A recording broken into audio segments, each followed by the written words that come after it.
Welcome everybody. Thank you for joining the second ANZ session. And today we will discuss AP and finance persona. So the agenda for today is the introduction, but I know you have already had that twice, so I will go very briefly through the introduction. And then we will look at main 4 points of the AP finance persona, which is accounting principles, invoicing and invoice exceptions, invoice reconciliation approval flow, and taxes. And then at the end we can have some Q&A session. I would stop like every 30 minutes maybe and answer some questions you have. And then at the end we can have more questions if you have. So, as you know, I'm part of the Snap COE team, and our team consists of 5 people. 3 of them are located in Prague office. That is Matic, Shagor, and myself. And then we have Denzel and Eric based in US. And I think you have already met Eric as well and Denzel in the previous session. Our role is quality assurance and make sure that deployment are successful. And that means basically helping you guys, helping you with some ad hoc questions, giving you best practices, and basically making sure that the deployment is smooth, successful, and we have happy customer. So that's something we all aiming for. So how is it deployed? It's deployed by persona. This approach is very useful during the deployment because it makes team members easier to associate themselves with each persona, and that gives them a nicer or easier overview of what they should do, what are their roles, responsibilities, objectives, and what are their deliverables. So this persona approach is much easier compared to the other LE approach. So today we will discuss AP and finance persona. Which means the focus is on removing the paper invoice and the paper overall, and focusing on quick automated reconciliation process, better visibility into the cash flow, and better visibility into the whole process of invoicing. So, as well as the previous as well as for the previous personas, we have a Snap playbook, and I would show you, I will go through the playbook, I would explain the main objectives and the workshops, and then we will look into the toolbox at the documents we have there basically supporting these workshops. Okay. So now I will go to the Snap playbook. So you know that this document consists of it's interactive document, and here you will find. Let me see if this will work. Here you will find basically 2 slides per sprint. One slide talking about objectives, the other slide talking about workshops. So now, the first sprint for the AP and finance persona. So why do we have AP finance? You know that Snap comes in 2 solutions. One is Ariba buying, the other one is Ariba buying and invoicing. So for the Ariba buying, you could say the finance persona is applicable, and for the buying and invoicing, both accounts payable and finance persona are applicable here. And the reasons are the objectives. So there are four main objectives that you have to discuss during this sprint. So the first one are the accounting principles, to understand how accounting works in Ariba and mainly how it's defaulted, because that defaulting will make life of end user very easy and very smooth. So then that is done using, we call it CME file, and that's the file that defaults these accountings. And I will show you in a separate presentation how this file works and what is needed in order to understand this file. The other objective is the invoice flow and invoice exceptions. So here again we have some supporting documents for you guys where you can see how the invoice flow looks like, and then we have a spreadsheet with invoice exceptions divided in different categories. And here I will show you how to approach this document and what to avoid when you're using this document. Okay, so then another objective is to understand the tax engine and tax files. So Ariba buying and invoicing comes with tax engine. This tax engine is empty until you load tax files into this. So it's not preloaded with tax files for US or Argentina or New Zealand. It basically supports any taxes you load into the system. Then the last objective is there are also Ariba network default transaction, invoice, and country-based rules. These are also important in order for your buying organization to set the rules for your suppliers. So this is also part of the invoice exception library. So now when we go to the workshops are basically, you have 4 workshops. One is regarding the accounting principles, and here you have here you basically discuss how accounting works in Ariba, and the accounting works actually exactly for the SAP variant. If you have the SAP variant of Ariba, it works exactly as SAP, and then you have to discuss in more detail how the accounting is defaulted. When you talk about the approval flows, Ariba has 2 different invoice approval flow. But usually only one is used. So this is also important for a customer to understand that we have invoice approval flow and then invoice reconciliation approval flow, and why we have those 2. Then invoice exception, to introduce invoice exception library, or maybe not to introduce that file itself, but to generally talk about that Ariba has invoice exceptions. But I would show you once we get there. And then the last workshop would be the taxes, where you explain the engine and the files you need in order to activate basically the tax engine. So now I'll go to sprint 2, which is configuration. And the main objectives here are CME file completed and loaded. So this is referring to the objectives from the sprint 1. This file is, as I mentioned before, is very important.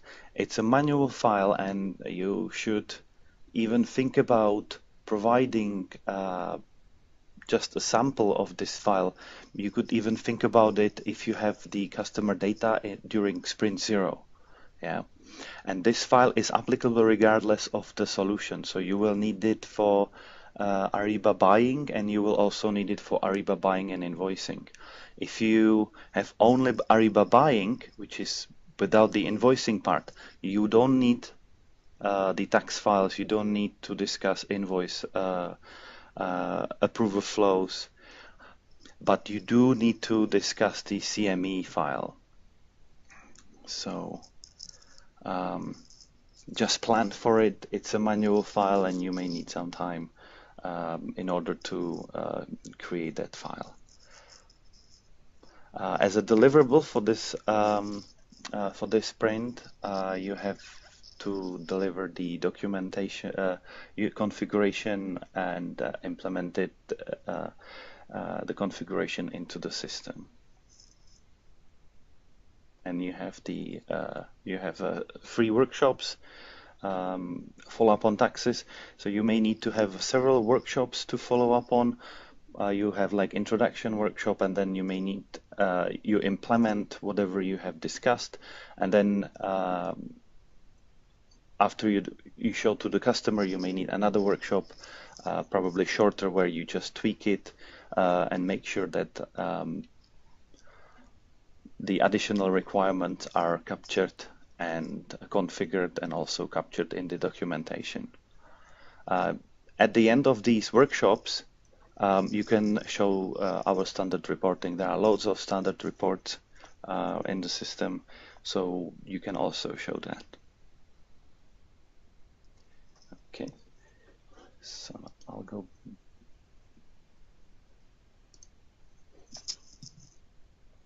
Not sure what happened here.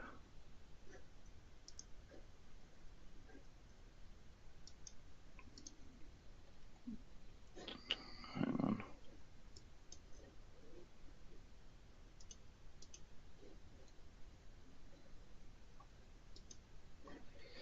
Okay, so now we go through sprint 3.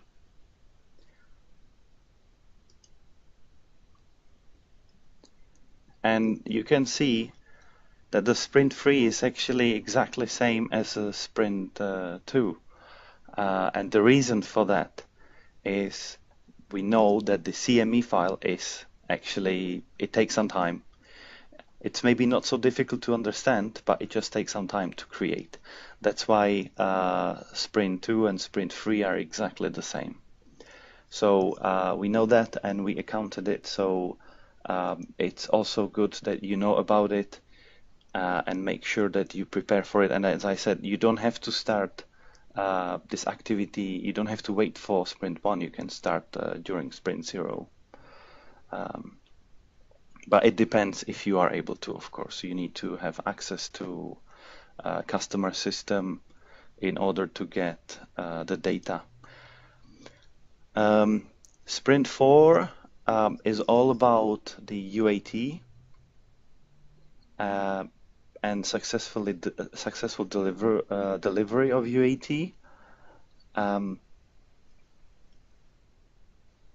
And then we have sprint 5, that's production.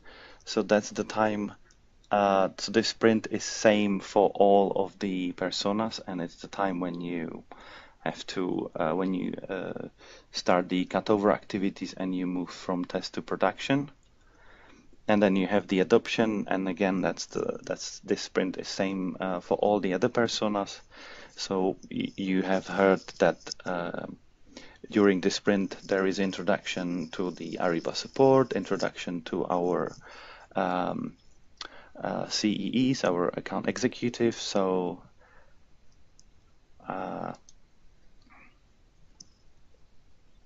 this is something that we share all together, and in the end you should have basically customer ready to transact with the production system.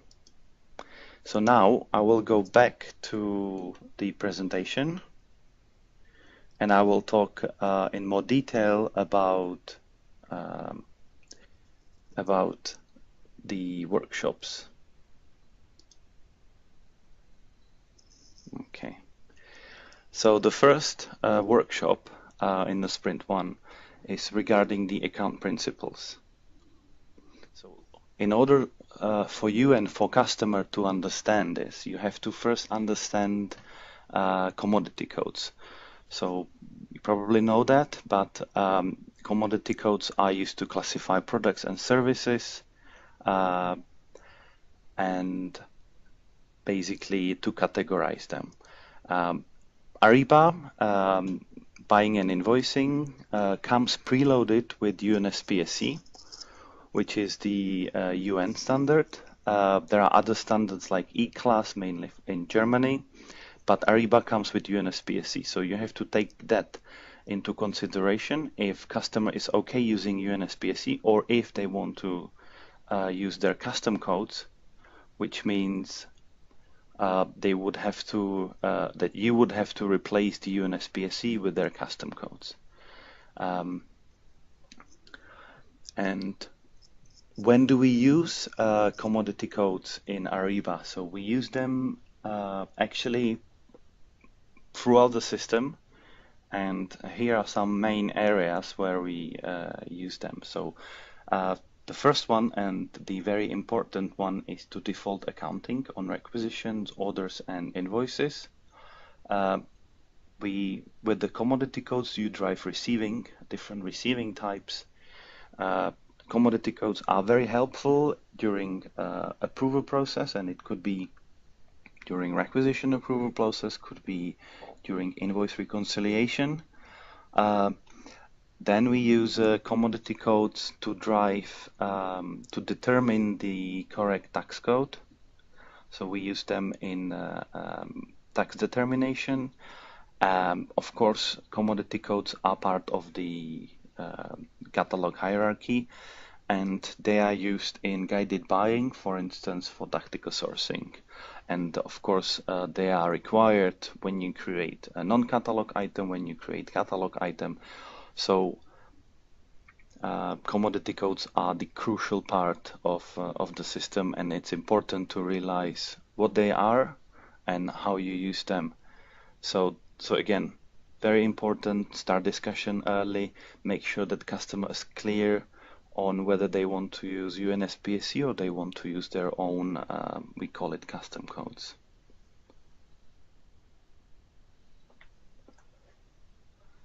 Okay. So how do we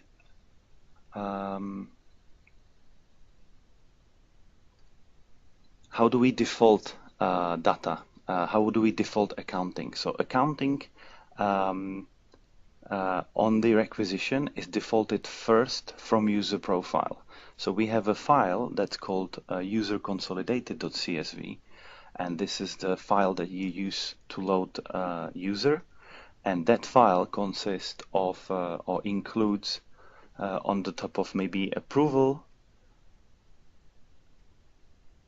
it consists of accounting data, and it's this accounting that is first defaulted on requisition. So when I create requisition, first requisition takes the accounting data from user consolidated, and then some of the data are overwritten by the ERP commodity code map, and it is this ERP commodity code map.csv is the file that I've been talking, and it requires this much time to create. So this file has two names, either CME or ERP commodity code map .csv, and it's a manual file, and this is the file you have to create in order to make defaulting smooth. That defaulting basically will drive adoption as well, because users wouldn't have to spend time finding out, oh no, what's my cost center? I forgot my cost center. I have to find it in a list of hundreds of cost centers.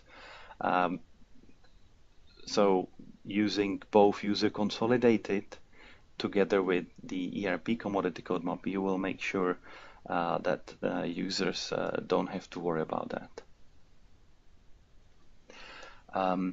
So The ERP commodity code map supports wildcarding. What it means that you don't necessarily have to, and now I'm looking at the example here, you don't necessarily have to um, provide mapping for all of the uh, I don't know how many custom maybe codes or how many UNSPSC customer decides to use, but you don't have to map all of them. The system can go and find the codes based on hierarchy. So if I'm looking at this example, here I have 8-digit code UNSPSC and system find no match. What happens then? System is looking, and this is level 4 in UNSPSC hierarchy. So now system starts looking for the uh, level 3, which has 6-digit. If there is no match, then system looks for 4-digit, which is level 2. And if there is no match, then there should be always match of the parent, of the very top parent, and then basically the system will be able to default those correct values. So you don't have to worry. You would have to map hundreds maybe of values. You just need to map their parents. Yeah. Okay. So very interesting question. Where do you find system commodity code? So in guided buying, commodity codes for the catalog items, and once you create non-catalog item, they are in the section that's called others. And here you have actually two fields with the commodity code. The first one's called commodity code, and the second one for the SAP variant is called material group. So we will talk more about why do I have two fields here regarding commodity code, but I can tell you that the first one is called the system commodity code, and then the other one is material group. And we will see in a minute what's the relationship between these two. So Ariba world can be sometimes tricky. So in this table, we try to make some clarifications in terms of how do we call different codes.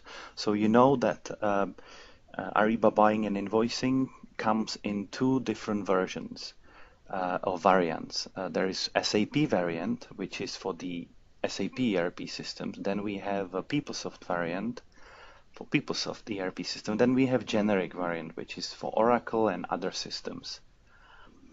So because of that, the architecture of the files is users can find it confusing. And here we have a list of basically names and what is the maybe other name in the system. So the first is a name of the field in the UI, and this is for SAP variant. So in the UI, the field may be called commodity code, but also you may see in documentation, or you may hear your colleagues, or you may hear Ariba people talking about system commodity codes. That's not all. There could be another name, common commodity codes, or there could be common ID.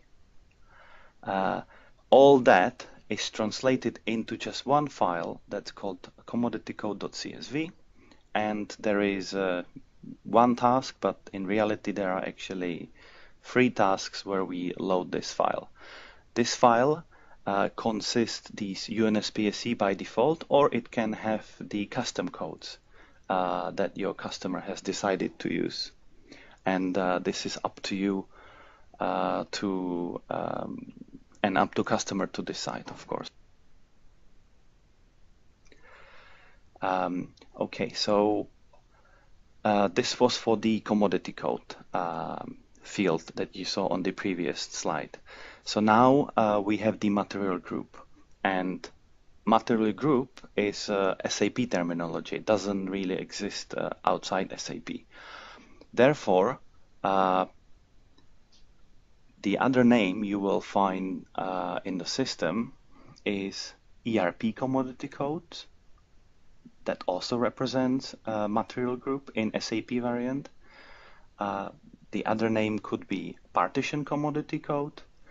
And then the file name is ERP commodity code.csv. And then the import task is again ERP commodity code.csv. I will now maybe stop and check if there are any questions. Matic, are there any questions? Or is this, because I know this part is not easy, so I thought maybe I'll just stop for a second. So far, we have no questions in the chat. So please, everybody, if you have any questions or if it's going too fast, if you don't understand something, please just feel free to ask a question in the chat and we can discuss. Otherwise, Yuji, you are free to proceed. That's good. That's good. So this is clear. I'm very happy with that. So let's continue. So now you should be clear when we talk about system commodity codes. What's the field? What's the file? What are the system commodity codes? And you should also understand that there is a material group, and how do we load material group and what import task.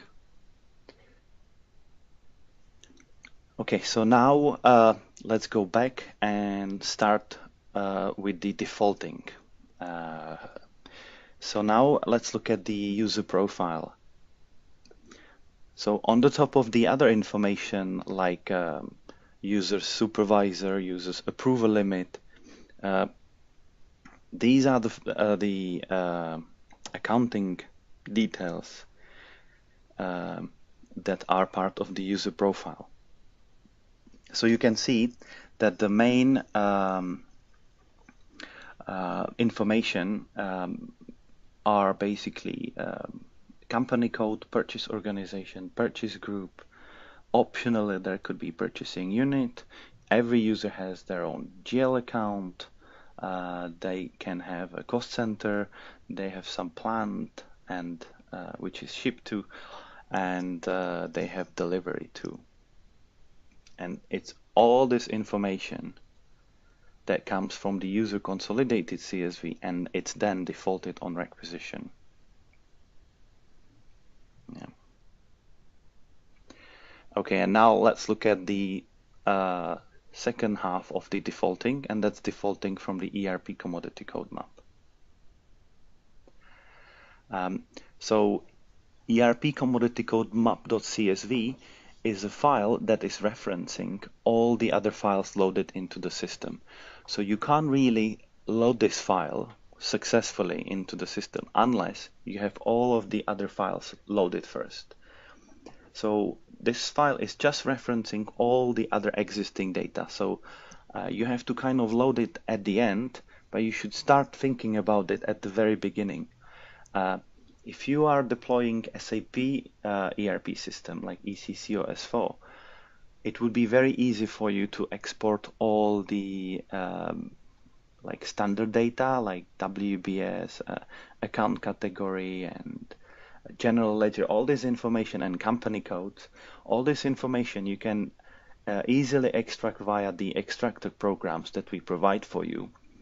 But these programs will not create the ERP commodity code map. That you have to then go and, based on what you know, based on your knowledge and based on how customers are asking for the defaulting to basically happen.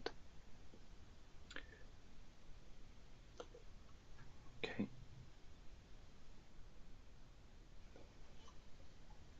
So Um, let's look into the file in more detail. Um, so basically, there are several keys that allow to default the accounting values. So the main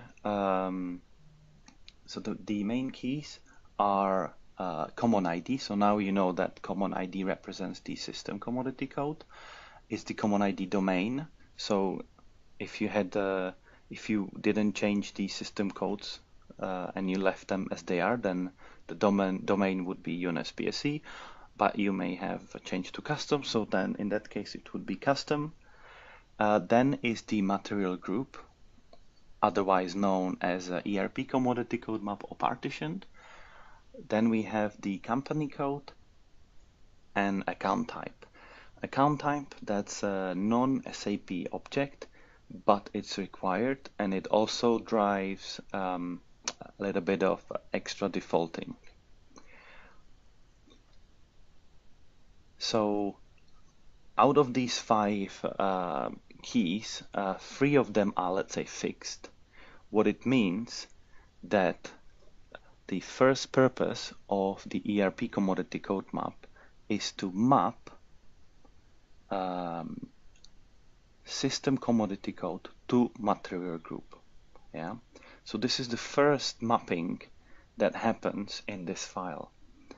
And that explains the previous slide when we discussed what is system codes and what is material group. So material groups, that's another list of codes.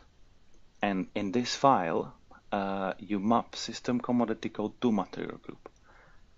What can happen? I've seen many different scenarios. Often what we see that the system codes are mapped to material group one-to-one. So basically system codes are exactly same as the material group. But I've seen even other cases where a customer was like a big organization and they were using material group as their ERP codes. But they had only like 20 material group. And when they were running reports, those reports were not very granular. They didn't know much about the details of each requisition and the invoice. So when they start implementing Ariba, they saw this opportunity for them to improve the reporting, and they decided to have the material group as they already have it in their system, but also introduce a new system commodity code. In that case, it was from the region of Central Europe. They decided to use E-class, and what they did, they mapped E-class to material group. So they still, so on the export, on the PO export, they were still able to match the requisition to with their internal material group codes, but in Ariba they had better reports because the E-class they decided to use had 3 times more values than the material group they use from the olden days. So there are different ways of approaching this. It's all down to discussion between you and customer. Very often we see that this is just one-to-one. Okay, so now we discussed those fixed keys, and we have there are two left, and these are kind of, they vary basically. So you have the account type and company code. So the company code is different based on the user profile, and then the account type, that's a variable that you can basically change in the system. There are two more fields that drive defaulting. It's the kind of flag field preferred. So here you say yes or no, or is the maximum and minimum amount that's not really used very often. So now I will go through an example of how system would default based on some catalog item. So first, to understand this page, uh, on the top part, you have a screenshot from the ERP commodity code map. So you can see we have the common ID, which is the system code. We have some material group. Then we have a company code, account type, and all the other values, including the accounting.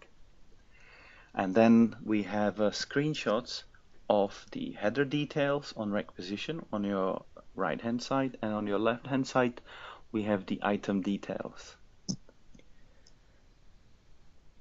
so now we just highlight the fields that are defaulted from user profile.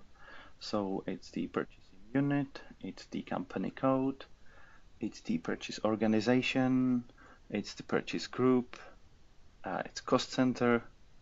All this information is defaulted from user profile. So now what happens, how system would default the rest of the data. So first, system looks at the system commodity code. It will match it to the record in the CME file. If there is a match, it looks for the second key, and that's the company code. It finds the company code. Now we know that the first three are fixed. So based on this, based on the system commodity code, we also automatically default material group. So you can see that material group is also defaulted, and it's also defaulted with the account type. So now we have all four keys, which brings us to defaulting of item category. And again, you can see in this example how some fields are called in the file and some field is called in the UI. So account category actually in the UI is called as account assignment, but in the file it's called as account category. So don't get confused here. Then we have item category, which is material in this case. We have a GL account, deliver to, ship to. All that is defaulted from the CME file. And in this table, you can see that there are several values that were overridden by the ERP commodity code map. So from the user profile, these were the values originally provided on requisition, but then ERP commodity code map overridden the GL account ship to and deliver to. Yeah. So now we will look at another example, a slightly different one with more variability, let's just say. So it looks the same in terms of at the top on the screen we have 2 or 3 records from the ERP commodity code map. We have some header details and we have some item details on left hand side. So all of this is defaulted from the user profile. That hasn't changed. Now this time we have selected a slightly different commodity code. We selected helicopter services, and helicopter services are represented by this particular UNSPSE code, and in this table we have a match for 2 records. There is also same company code, so it all looks good. Now we default the material group as well with the account type. So you can see that the material group is 007, and you can see that the account type is a cost center. So why is it cost center? Uh, why is it not internal order? The reason is the preferred flag. So we can make one of the two records preferred, which means it would default first when we create requisition. And it defaults basically the following data in the table. So now we know that the account type consists of there were two values available. What does it mean in the system? Is that actually user can go to the system. User can click at the account type, and you can see here that suddenly there is an option to choose from cost center or internal order. I wouldn't have the same option for the other third row. This option is only available if you make it available, if you provide it in this ERP commodity code map. Otherwise, you will just see one value. So now when user selects the internal order, system will of course default the other row.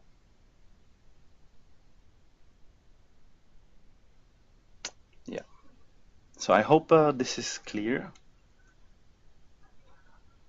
Again, same table based. You can see that some of the values are overridden based on either account type cost center or account type internal order.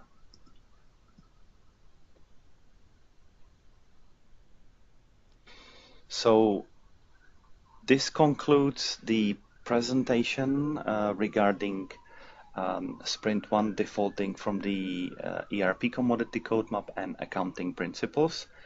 I can quickly show you. So I'm in our Snap gem site, and if you look at the toolbox, commodity code mapping is the place where I found where we have this presentation. So you can get the presentation from there. There is a nice video as well talking about defaulting. So I think the best is to watch that video and then maybe go through the presentation. You can see there is like a simplified, that's what I've presented, and then there are other presentation and including the video talking about same topic. And that's the very first bullet point in the Sprint one. Are there any questions, Matic? Yes, usually we just got a very good question from Alan. Question is, how is the CME file kept up to date post go live with items that are dynamic like WBS and orders? Also, is delivery name needed or should that stay defaulted from the user? Delivery name. So it's two questions actually. So first, Yeah. who is maintaining the CME file? Well, yeah. So basically, yeah, this file you should definitely maintain. It should be customer ideally, or it would be you guys as a partners. But I think it should be a customer in the end. They should understand the purpose of the file and how it works, and you should maintain it not just when the accounting elements change, but or are added like cost center, but you may also the organization may grow, so there would be new company code, or maybe it happens that with the first go live you may you think about certain buying channels, and these buying channels translate into certain commodities. And then when you introduce more buying channels, you may need to introduce new commodities, and then you would need to extend this file. But as I So that said, yeah, so it should be customer ideally. But then remember, you could use the wildcarding works. So based on the hierarchy, you don't have to necessarily, unless you want to, you don't have to necessarily map the bottom level. You could map the middle hierarchy, but it's all down to considerations, and it varies per deployment. Yeah. Usually we see that if customers using custom codes, they usually have like 150 codes, and it's not so bad to maintain.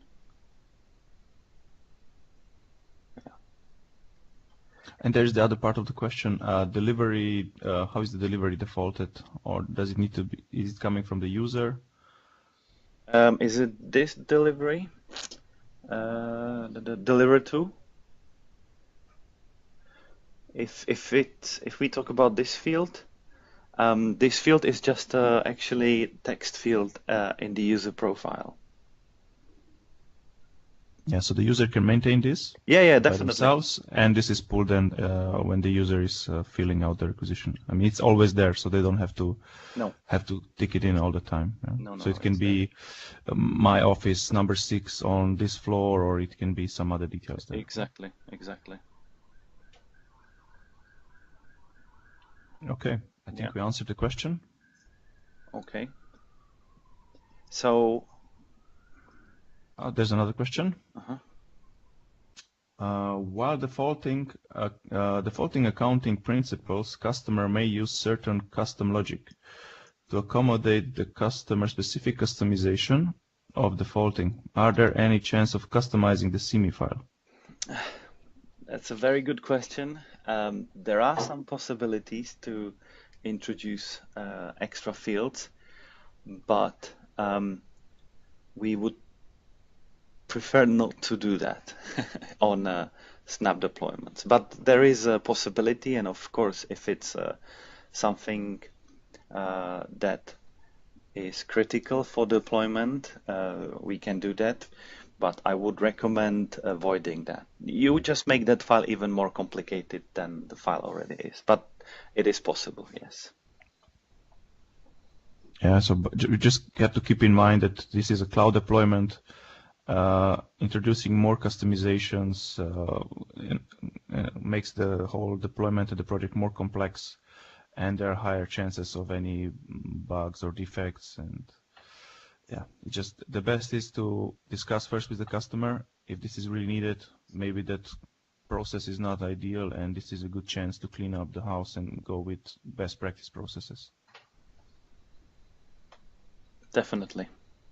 There's another question. Do you see the CME file mapping as a potential time trap, especially if the customer asks for a custom code? What can you recommend? So also a Well, very good question. yeah, definitely. So time trap, well, it could be, and that's why we recommend start discussing it from the very beginning. So, you can start discussing it. Like definitely you should introduce that piece during even Sprint Zero, right? During Sprint Zero, you were told you should also start looking for the sample master data. So you can do all these things before Sprint 1, before you get Realm pre-configured. All these things you can do before. You can load these extractors to the ECC, and you can export. You can start exporting the master data. Get familiar with the structure.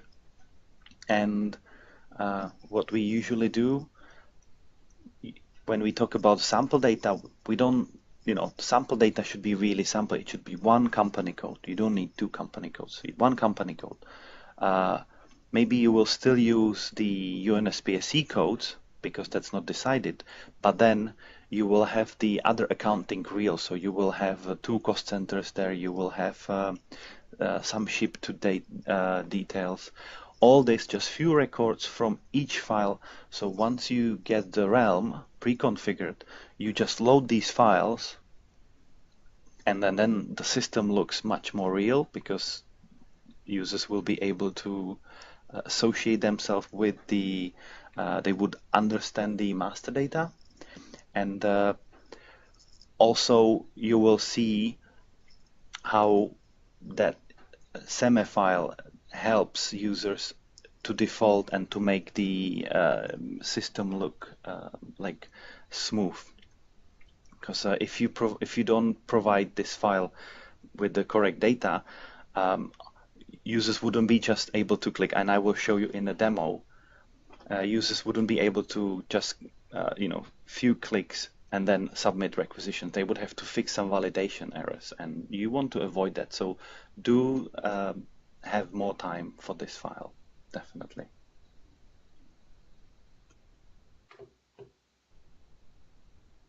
Okay, there are more questions coming in. If the customer is not opting for invoicing, would they need the CMI file? Yeah, exactly. That's a very good question. So if they have, and basically we talk about the other solution, Ariba buying. So if they purchase only Ariba buying and they're doing invoicing in their old ERP system or in other system, then you could stop recording here and you can ignore next session. So yes, CMI file is necessary, it's required, but the following topics, which is the next one is invoicing, invoice exceptions, and then the taxes, that is then not applicable. Unless there is actually a requirement for having taxes on requisition, which is not very often.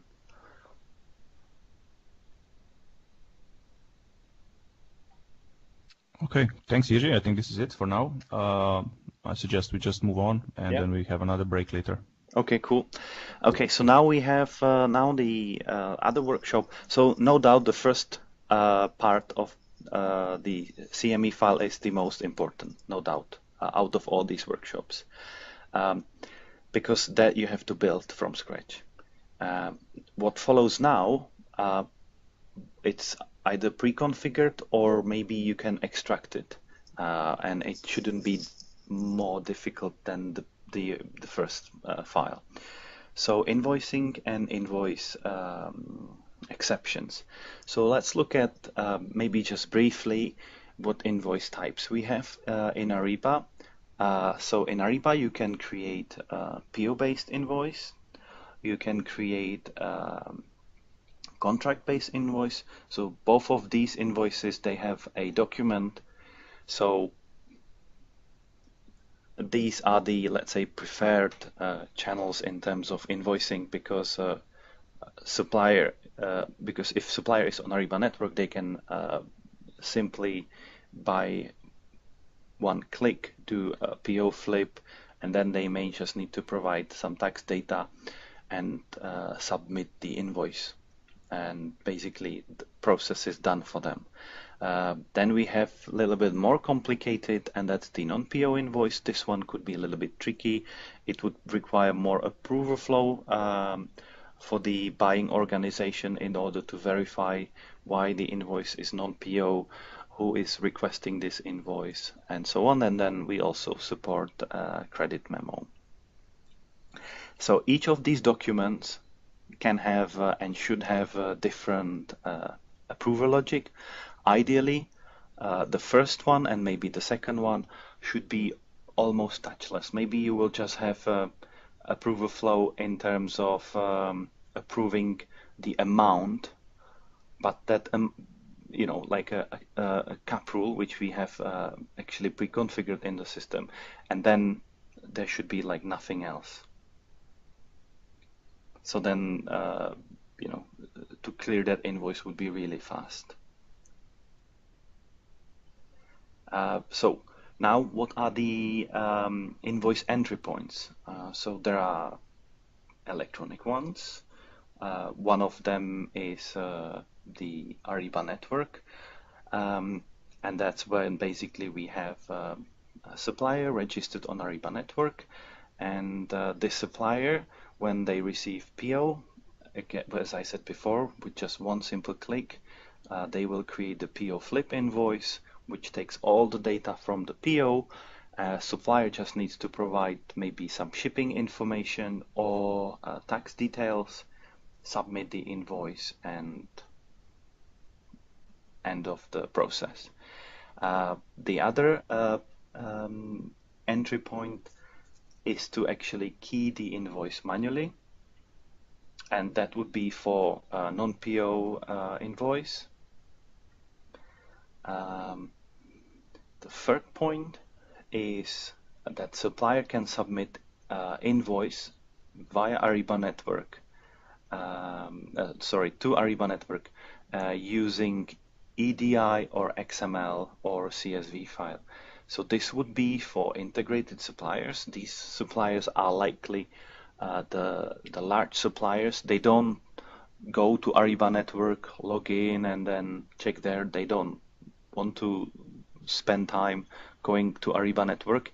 They rather integrated their ERP system with Ariba network so that they do everything in their backend, and then this invoice is then is sent to Ariba network, and then Ariba network sends it further to P2P, Ariba buying and invoicing. So that's another entry point. And the last entry point is supplier punches in to Ariba buying and invoicing, and that's usually for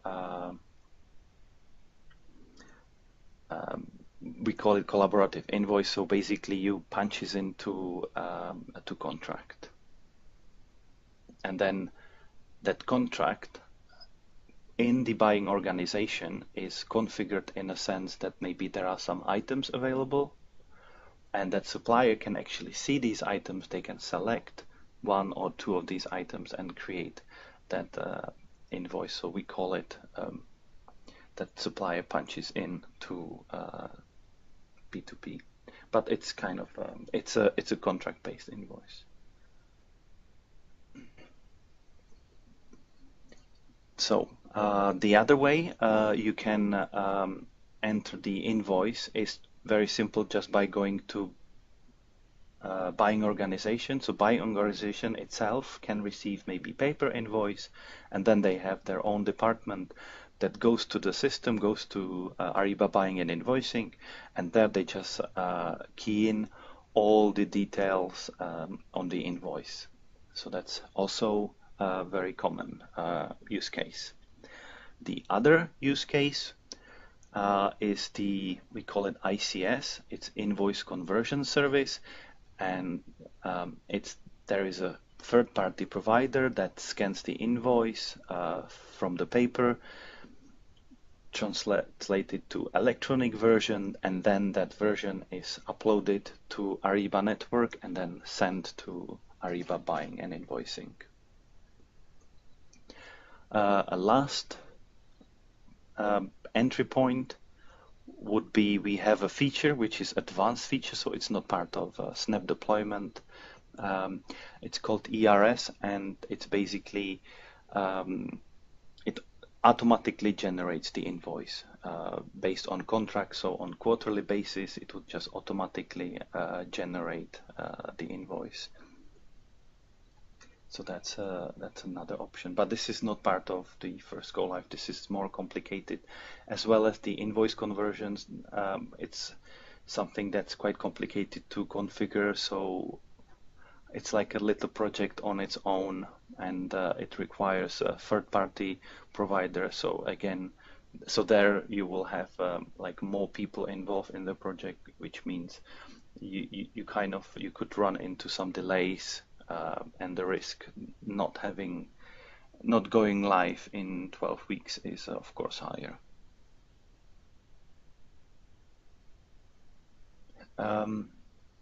Okay, so just what the invoice may contain. So there could be a procurement line, which is either regular or expense. It could be goods or service. Invoice will also have tax. It may have shipping, special handling. It may have a discount. Each of these you can decide if there should be on header, if there should be on line item. Yeah.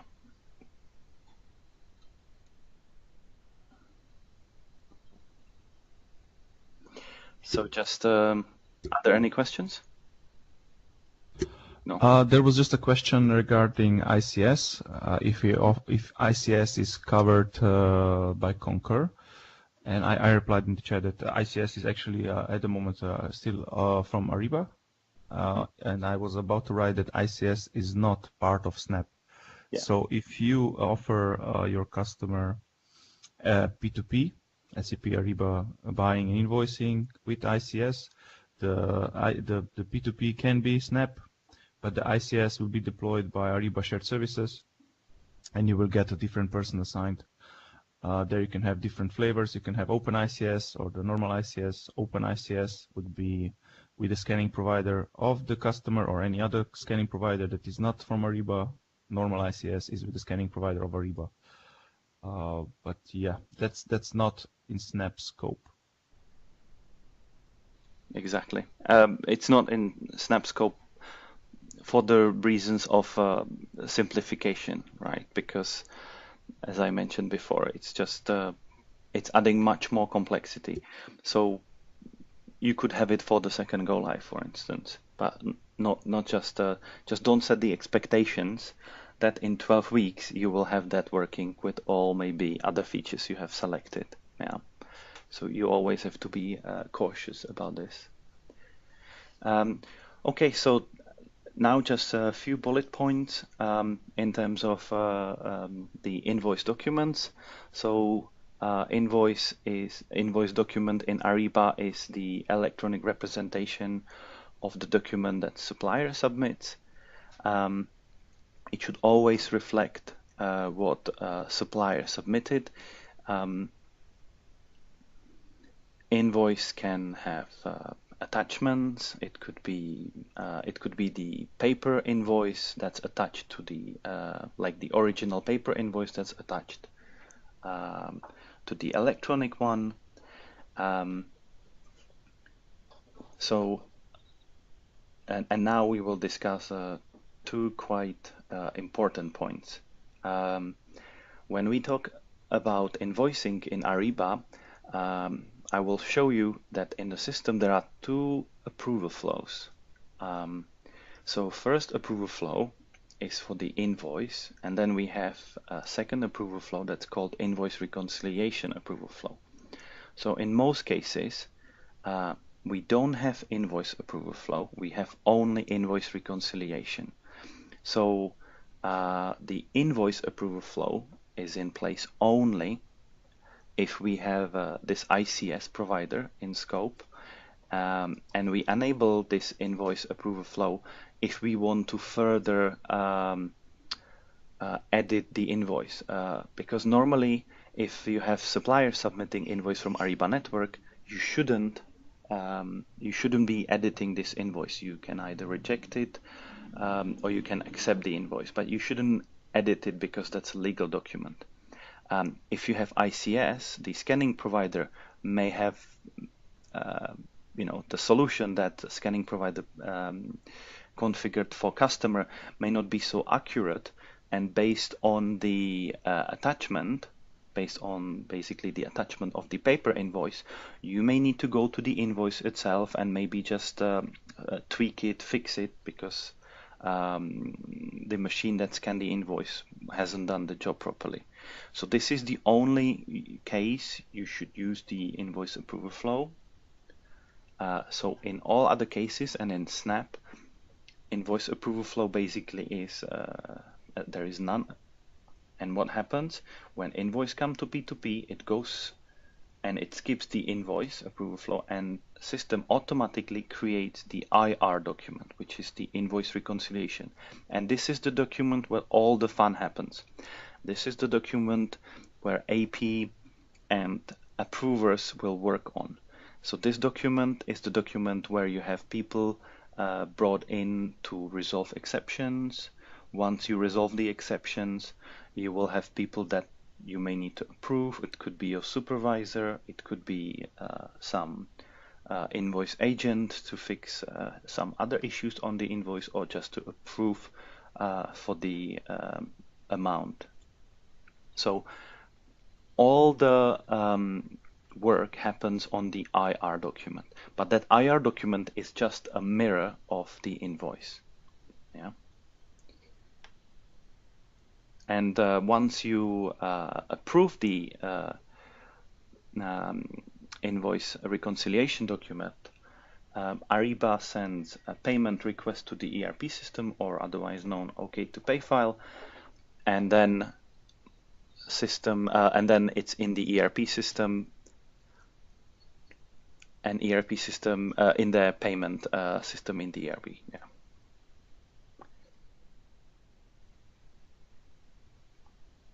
So I kind of already mentioned this, but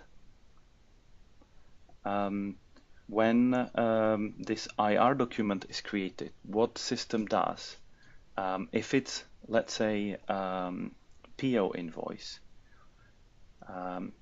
system will do matching, and it would basically match the invoice against the order in the system, and if there are any discrepancies, it would raise exceptions.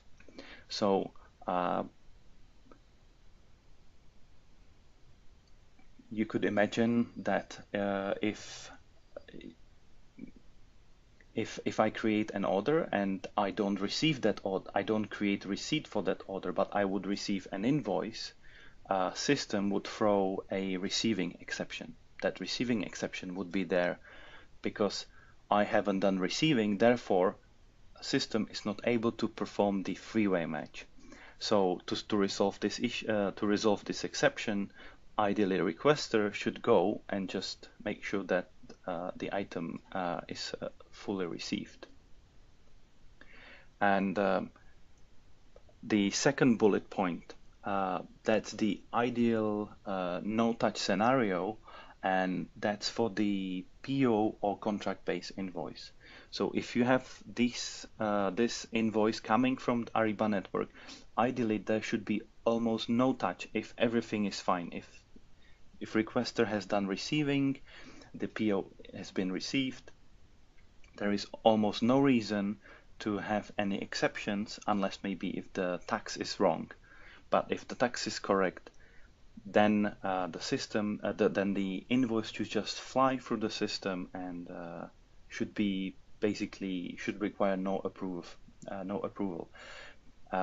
If that's the case, then the invoice goes to paying status. A file that's called the payment request, or very often another name is OK to pay, is sent to the ERP system, and then it's the payment system in the ERP system that's taking care of it.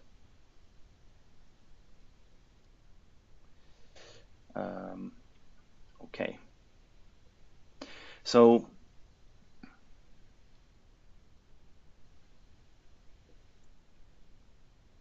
I will show you the approval flow first. So this is a sample of how the invoice approval flow looks like. So you have a screenshot here, but I think maybe it would be more interesting for you guys to actually see what we have configured for you in Nimbus. So I'll just go to Nimbus and show you the IR approval flow. Just need to log in.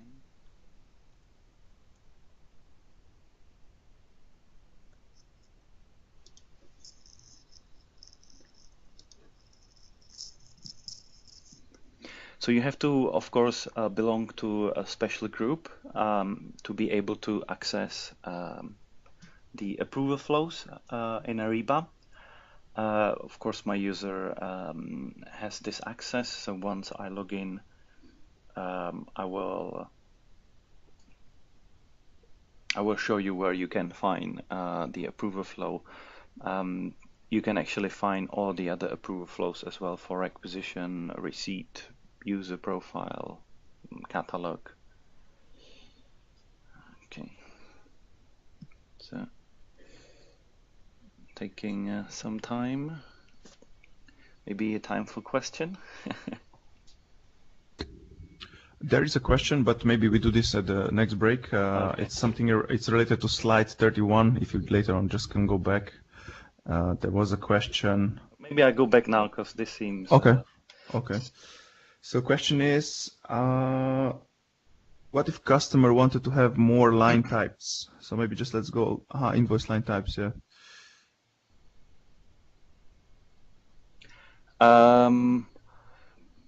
Like what type of line types? Because these are like standard line types. You can't really have more than that. Yeah, this was also my follow-up question, if there is an example. Yeah, it's just so the first one, the procurement. So that's just this item, and that each item, optionally, they can either have a header tax or line item tax. They can have a header shipping, line item shipping, and same applies for special handling or discount. Ariba, you can't really create your own. That is not really supported. But I can't really think of anything anything else. Yeah, unless we have an example, it's really hard to discuss. Yeah. Okay, Good news. I think that answered it, and yeah, you're in. So please continue. Okay, so I'm logged in the system, and under section Manage, you will find the approval process. So the best way to start on this page is to search by approvable type. And if I just type invoice, I can see that I have invoice, invoice card, invoice reconciliation. Due to the nature of Ariba being cloud solution, you will have loads of approvable types that are already like inactive, but we can't really remove them. So don't get distracted by these and just search for the document you need. So I will just quickly show you the invoice approval flow. You can see, so I select the approvable type, click search, I just get two records. One is the active one is checked in. So I'm interested in the active process. When I click there, I can see only one node, one approval rule, and it's the invoice conversion. So this is the very standard, and it's triggered if there is some code error. So it would be triggered if the invoice is basically wrong, and it would bring in the invoice conversion specialist group. So really this doesn't get triggered, and it's this document you are interested in. So when you have a workshop and you talk about invoice approval flow, you may say we have invoice approval flow, but we don't use it, or you may even skip it and you just talk about invoice reconciliation, because this is the document, this is the approvable document that is in interest basically of UN customer. I'll just make it slightly larger. So the approval rules tab shows you all the different rules that are available for the invoice reconciliation flow, but not all of these would be triggered. Certainly, there are rules under which these rules are triggered. So, if you have the PO invoice and the PO invoice has no exceptions, it means this first rule is not triggered. And it has a correct requester. Again, none of this would be triggered. And because we talk about PO invoice, the credit memo rule is not applicable. And if we have a requester rule that I think is for non-PO, or if requester is not same as preparer, so again, not applicable for us, then we may have only supervisor rule because, okay, and that's for non-PO, so again, nothing here. Then we may have only validation and PO cap rule added to the approval flow. So you can see that out of all of these, ideally, you will have maybe just one, and that's the PO invoice cap rule. And that's based on the amount. So depending on the amount of the requisition, of the invoice, you will have invoice manager, invoice agent added to the approval flow. But otherwise, so if it's below 1,000, it doesn't require, or below 2,500, it doesn't require any approval flow. The validation rule that's in place in case there are some errors, maybe in accounting, maybe some accounting elements are inactive or were active at the point of PO creation, but are inactive now. So it could be maybe cost center was deactivated. So you would have to fix this validation error, and this is the purpose of this rule. So you can see this is how the approval flow looks like. Every rule has a description where you can just go through and read it. Okay, I will not go into more details in terms of the approval flows because we could have a separate session. I'll go back to the presentation.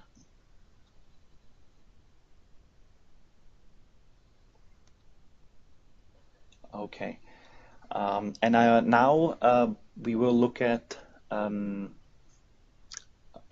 third bullet point in the objectives or the workshops you should discuss with customer, and it's the invoice exceptions workbook. So I added a link for the workbook in Jam. So it's the second bullet point in the in our Snap Jam site. So exceptions management, and here you will have a very good recording from Eric. He did on the how to configure exceptions. Then you have some supporting documents for the exceptions, and then for the invoicing itself, and then you have finally the workbook.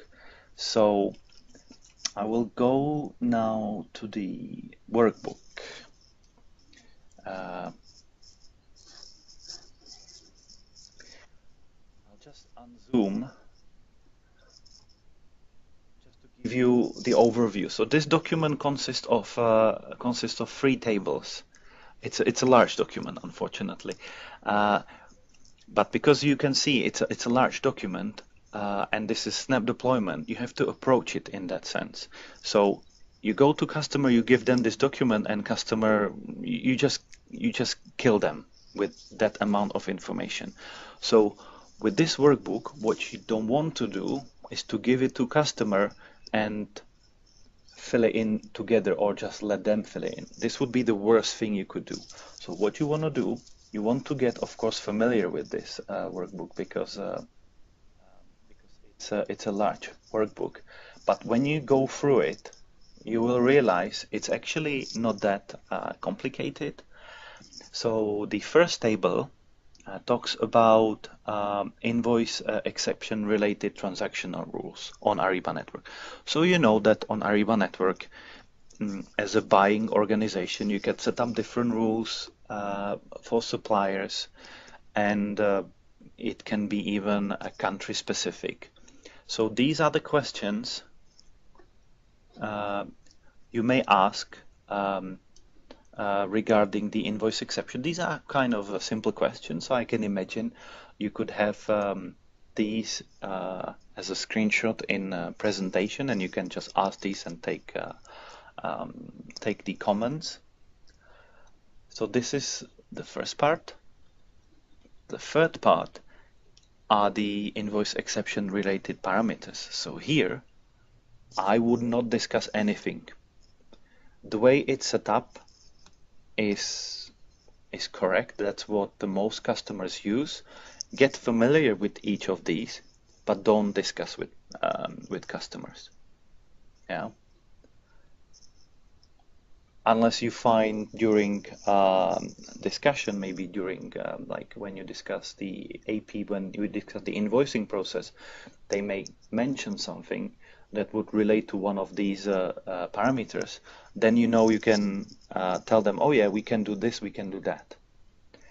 But don't introduce these parameters. This is too much. It's not necessary. The way it's done is good. And now we have the invoice exceptions. So we have made them, we have divided them into several groups. So there are about 60 or 70 exceptions available in the system, and due to the nature of evolution or innovation, that's happening on a monthly basis, these exceptions may grow over time. So it's worth checking back if you have the up-to-date document. Plus we have made it slightly nicer.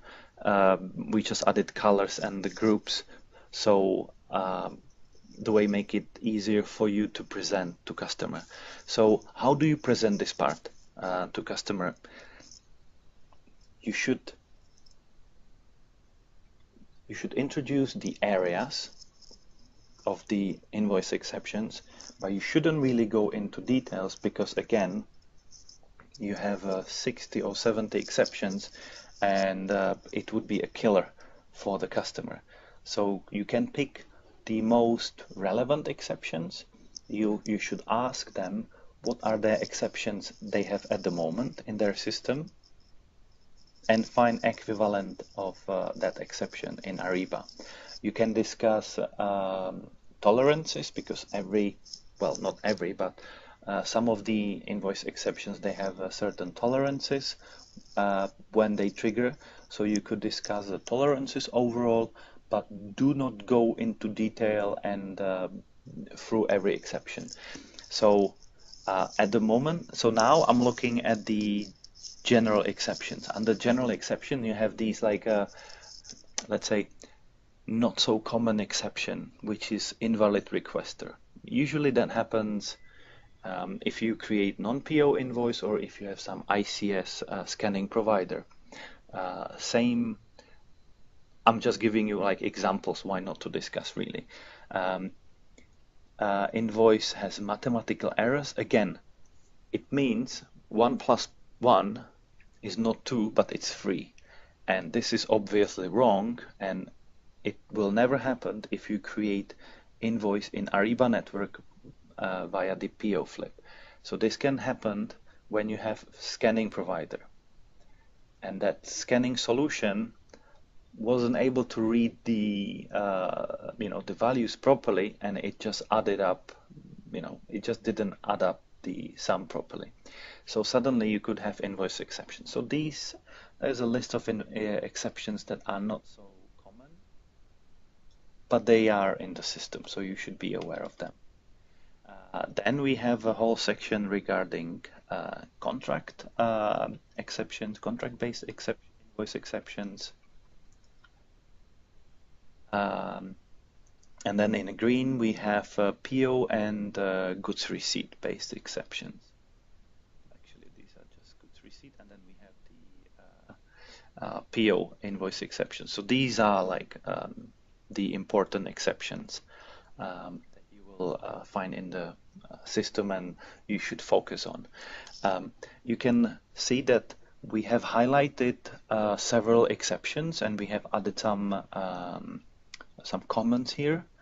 So, for instance, for the PO amount variance, we have a comment that the total amount of the invoice is greater than the total amount of the purchase order. So that's the purpose when this invoice exception is fired.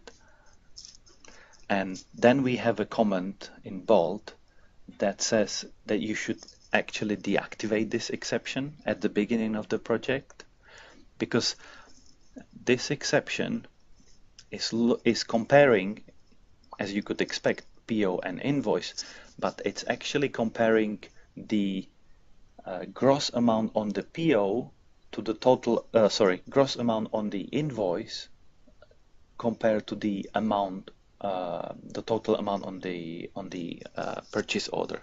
So the purchase order could be total amount of 1,000, but the invoice would be 1,100 because it has 100 tax.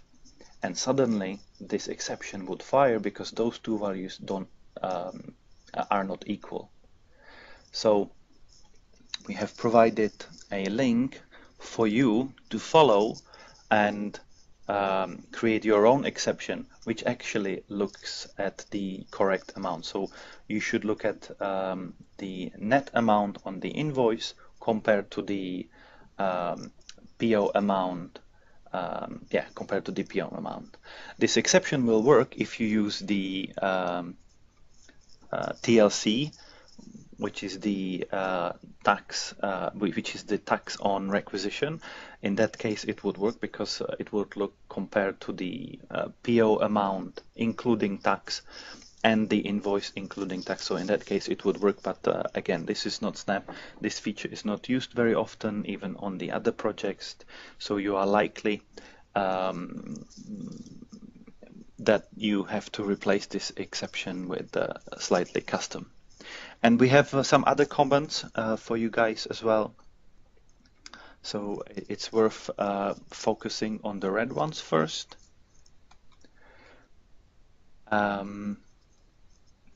So then the last area are the tax exceptions. And again, here we have some exceptions that by default they are enabled, but you should just deactivate them and then do nothing, unless you are actually using the total landed cost, which is the feature that brings tax to the PO. So these exceptions you just have to deactivate, otherwise they would just pop up. And because the feature is deactivated, so you just need to deactivate these. And that's it. So basically, there are several groups of exceptions. Get familiar with each, but don't go through the list of exceptions with customer. Just introduce them by area, by group. So mention that there are some tax exceptions, tax over receiving, tax under receiving. These are the two main exceptions. Same you can do with the PO-based exceptions, that you know that there is PO amount variance, which triggers if the amounts are different, and so on. So yeah. Okay, so now I wonder what time we have. Are there any questions regarding the invoice exceptions? So far, nothing. Okay, cool. So it seems you like this.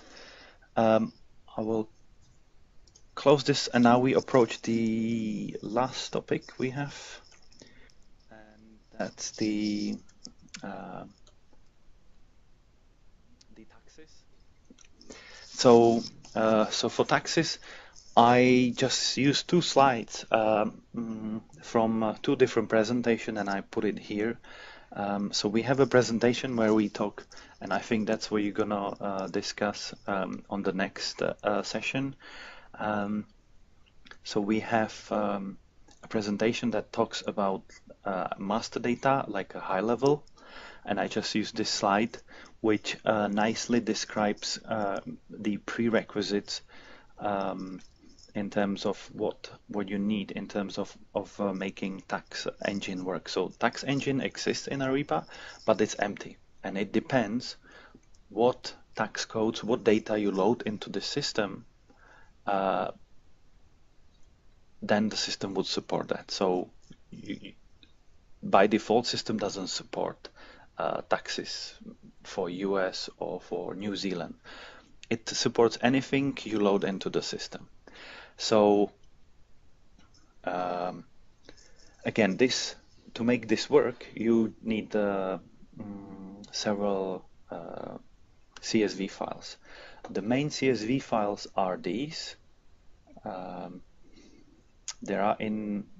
they have to be loaded in this specific order. So the first one is tax component. Second one you load is tax header, tax code header, tax code details, and the very last one is tax code lookup. These first three, what they do, they create actually the tax code with tax rate. The fourth one is just a table, is a lookup table that determines what tax code should be used on that document. This tax engine supports both invoice generation of tax on the invoice, and also if you decide to enable the advanced feature, maybe for the second or third go live, to have the tax on PO. So it's the same engine supporting both invoice and the PO. So now you know there are 4 files needed. Actually, there is 5 which is right here at the bottom. It's called tax type map, and this file ideally should be loaded by us. And this file is just a simple mapping between tax type on Ariba network and tax type in Ariba buying and invoicing, and it's just a simple translation so that both systems understand each other. So you don't have to worry about the bottom one. You should focus on the first 4. And on the next slide, I have a structure of these, and I will explain you how basically how the tax works.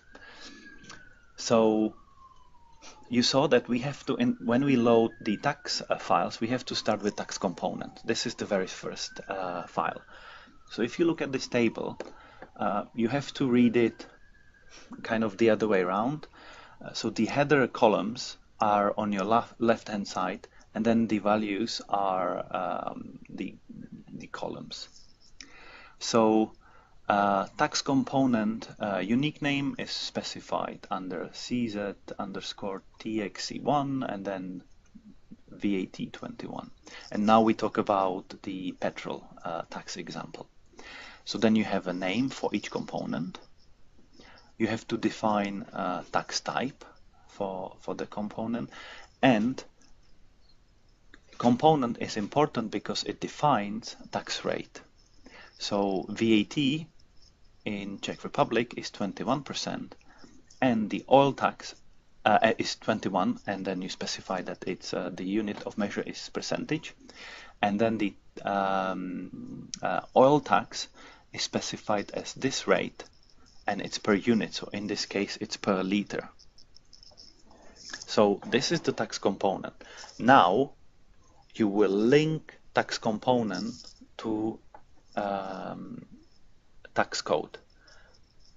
So in the so you have to start with the tax code header, and here you basically define what tax code we talk about. So here we talk about CZ35. You have a name, you have some text, you have the land where this tax applies to.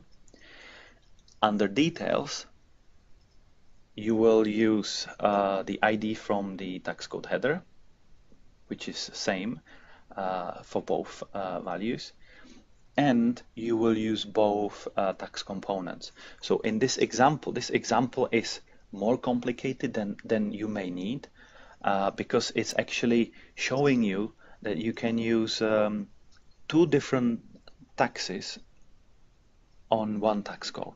Yeah, so you can have one tax code that consists of two different tax rates, and then they are all calculated all together. Very often you will just have this VAT column, 20%, or I don't know how what's the rate in Australia or New Zealand, but it would be it would be just one tax component, one tax code. Here we have more complicated examples, so you can see the potential of what we can do in Ariba. So you can see that I have started with tax component, then I created tax code header. In tax code details, all these two tables kind of match together, and then and this way you have created the tax code that consists of two different tax rates. How do I default it? By default, there are two required keys in this tax code lookup, and it's ship from country and ship to country. So these are the minimum required values you have to provide in this file. On the top, you can have additional information. Of course, you can add maybe even some customizations. What I think is important to realize that one of the way the wildcarding works.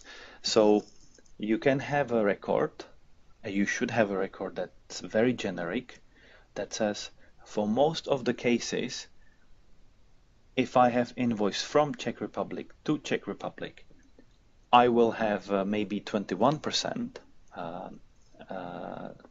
tax rate or tax code. But then for specific commodities like this one, I have a different.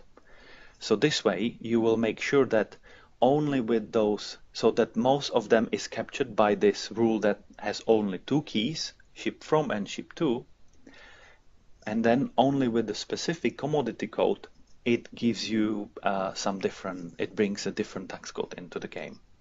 Yeah, so you can use wildcarding here by leaving the commodity code empty. What you should also remember that often we see that customers and partners expect that the commodity code we talk in this file is the system commodity code. Remember, at the beginning you have a system commodity code and then you have material group for the SAP variant. Well, in this case, it's the material group that you use in the tax lookup, which gives you another reason why you should have those two codes one-to-one. You should have one-to-one record for the system commodity code to material group. It doesn't have to be. We can add the customization where we add the system codes into the game, and you can use it as well. But this table is the way it looks by default. There is actually one important attribute as well, one more important attribute, and that's the ranking. Ranks, you need to always provide ranking, and if you're creating this file, best practice is not to start with one, maybe. Ideally, you start with 100, 1000, so that you can then prioritize if you want some other tax to be above or below. So by bringing ranking to 100, you kind of making sure that you are more flexible. You can do 10, 9, which would be the really important ones, or really like the likely, to be selected. So just don't probably use the one, because then you can't make anything more important than one. You would have to have everything equal. Okay. Um, so this is what I have for the taxes. Are there any questions? Yes, there is a question. I'm just looking at the documentation. Question is if text type map CSV is the same as and there is the transaction, I think it's from SAP ERP, is the RBA condition underscore map, content underscore map. And I'm just checking the documentation. Yeah, I This think is we the have same. something for it, right? Yeah.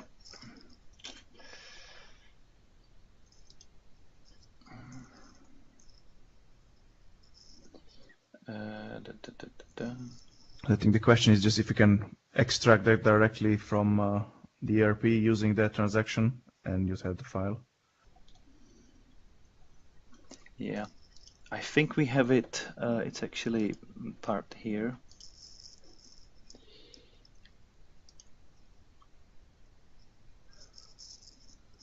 It's definitely a good question.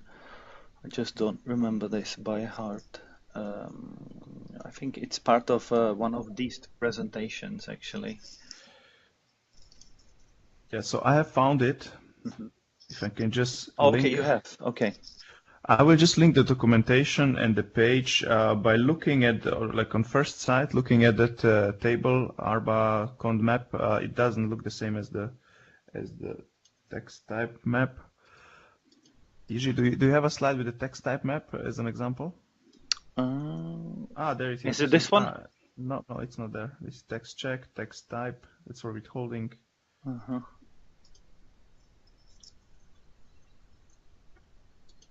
Text type map. Yeah. If you just have a text type map sample. Tax type map. Okay, so let's go back then. Tax type map. I'll go back to my presentation. I should have listened more carefully. When we talk about this file, it's just me and Matic and Ariba people that talks about it. You don't have to worry about this unless you want to introduce new tax types. So, and this is actually what we see on many projects. We have partners um, importing loads of different VAT codes uh, into this file or using this file or the other one, which is not map because there is taxtype.csv. And this is wrong. Ariba works that um, like in like a hierarchy kind of structure. So the top you have to define tax type like VAT. And then you can have 50 different VAT codes, 10%, 5%, 21%, 19%, whatever you have, but that you define in the tax component. So in most cases, you don't have to touch tax type or tax type map. Yeah. These are predefined values which consist of the most common tax types like VAT or sales in US, and you don't have to touch them. What we see that people do tend to touch, but they get confused because what they're actually trying to achieve to load different VAT codes, and that is done by these free files. So you don't have to, definitely not at the beginning, you don't have to touch tax type map or tax type.csv. It's only these four files you need. That's where you define different VAT codes.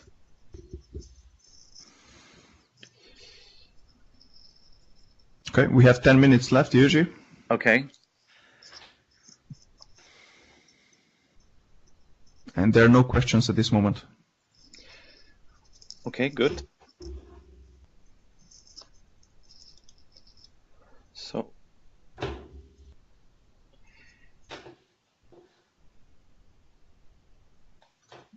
if there are no more questions,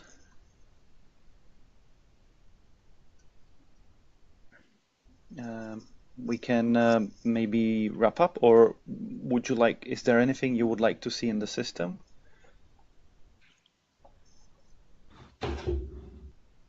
I could show you maybe when we discuss the invoice exceptions, there are two options how to manage invoice exceptions. You can load them via files, or and that's what we recommend, is to edit them in the system. We don't usually recommend it, but actually for invoice exceptions, it's kind of nicer. So when you go to P2P Manager, here you will find a list of exceptions. So if you click List All, you will see all of the exceptions that are available. And if I just select this PO amount variance, we discussed that when you're bringing this topic to customer, you want to maybe mention or discuss the tolerances. So these little icons in the UI, they give you kind of idea of how you should set up the tolerance. So we've seen that this percentage tolerance, 1.2, a value will represent 20%. Yeah. So if you have requirement that the tolerance should be 5%, you're not going to put 5 because that you would break that exception. You have to put 1.05. And it's these little icons that help you to understand. Like if you put 0, means no value is ever accepted. So if you don't want to have any tolerance, you put 1, because if you put 0, that exception would always fire. So we recommend to do it in the UI and just follow these information boxes that they come. But usually you just change, if you want to change anything, then it's just the tolerance and maybe the operator. Nothing else. You may want to change the invoice exception handler, which for exceptions is most likely a group. So here you can select the group that should be handling. Usually it is the invoice agent for most of the exceptions. It would be the tax manager for tax exceptions, and it would be the receiving. It would be the receiving manager for maybe some receiving exceptions.